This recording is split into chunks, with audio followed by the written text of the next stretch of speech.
مفتی رحمت اللہ کے بیان سننے کے لیے ان کے چینل کو سبسکرائب کریں۔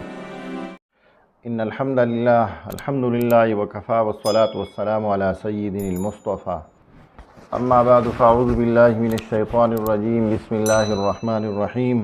محترم سامعین کرام، آج کے درس میں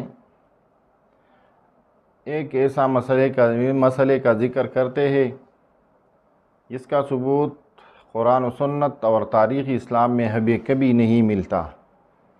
وہ مسئلہ یہ ہے، رسول اللہ صلی اللہ علیہ وسلم، صحابہ کرام، سلف صالحین اور اسلامی تاریخ کو ہم چھانٹ کر لیں تو کہیں سے بھی یہ ثبوت نہیں مل سکے گا کہ رسول اللہ صلی اللہ علیہ وسلم نے یا صحابہ کرام نے رسول اللہ صلی اللہ علیہ وسلم کو یا سلف صالحین نے ایک دوسرے کو اسلامی سال یا نئے مہینے کی مبارکباد دی ہو، بلکہ ان کا طریقہ تو یہ تھا کہ جب نیا اسلامی سال شروع ہو جاتا، نیا مہینہ نظر آ جاتا، ہلال اور چاند نظر آ جاتا، نیا مہینہ شروع ہو جاتا، تو جو دعائیں رسول اللہ صلی اللہ علیہ وسلم خود فرماتے تھے وہی دعائیں صحابہ کرام اور سلف صالحین فرماتے تھے۔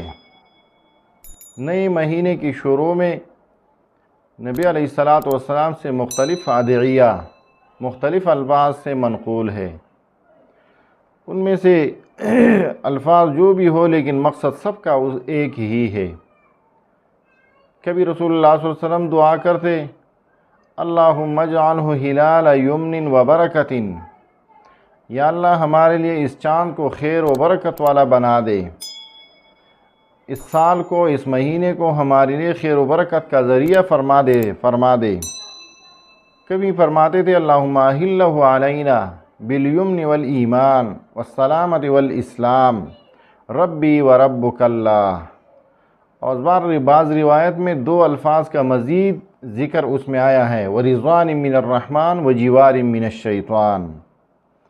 یا اللہ یہ جو مہینہ شروع ہوا، جو سال شروع ہوا، یہ ہمارے لیے رحمتوں کا ذریعہ بنا دے، یہ ہمارے لیے برکات کا ذریعہ فرما دے، امن اور سلامتی کا ذریعہ فرما دے، ایمان اور اسلام کے ساتھ ہم پر طلوع فرما دے۔ ربی و ربک اللہ، ہمارا اور تمہارا رب ایک ہی ہے، ایسا نہیں ہے کہ چاند کا رب کوئی اور ہے۔ اور پھر فرماتے ورضوان من الرحمن، اس مہینے اور سال کو ہمیں رحمان ذات کی رضا میں گزار دے اور شیطان سے دور کر دے۔ تو اسلامی تاریخ احادیث کو جب ہم نچوڑ لیتے ہیں تو ایسی دعاؤں کے علاوہ کہیں بھی یہ ثبوت ہمیں نہیں مل سکے گا کہ نبی علیہ السلام، صحابہ کرام، سلف صالحین نے کہیں ایک دوسرے کو نئے سال کی مبارکباد دی ہو۔ لہذا ہمیں یہود و حنود کے کاموں سے ایک دوسرے کو دور رکھنا ہوگا۔ ہمیں کسی بھی صورت میں وہ کام نہیں کرنے ہوں گے جو رسول اللہ صلی اللہ علیہ وسلم سے ثابت نہ ہو، اسلام میں اس کی اجازت نہ ہو۔ لہذا ہم یہ جو مبارکباد کا سلسلہ ہم نے شروع کیا ہے کہ نیا اسلامی سال مبارک، نئے اسلام 1444-45 مبارک، یہ اسلامی فعل نہیں ہے، یہ ایک رسم اور رواج پکڑا جا رہا ہے۔ اس سے ہمیں اپنے آپ کو، اپنے معاشرے کو، اپنے بچوں کو اور ہمارے جتنی بھی ذمہ داری بنتی ہے، جتنی لوگ ہمارے انڈر ہے، اس کو یہ بتانا پڑے گا کہ جو فعل اور کام ہم کر رہے ہیں یہ شریعت کے روح سے جائز نہیں ہے۔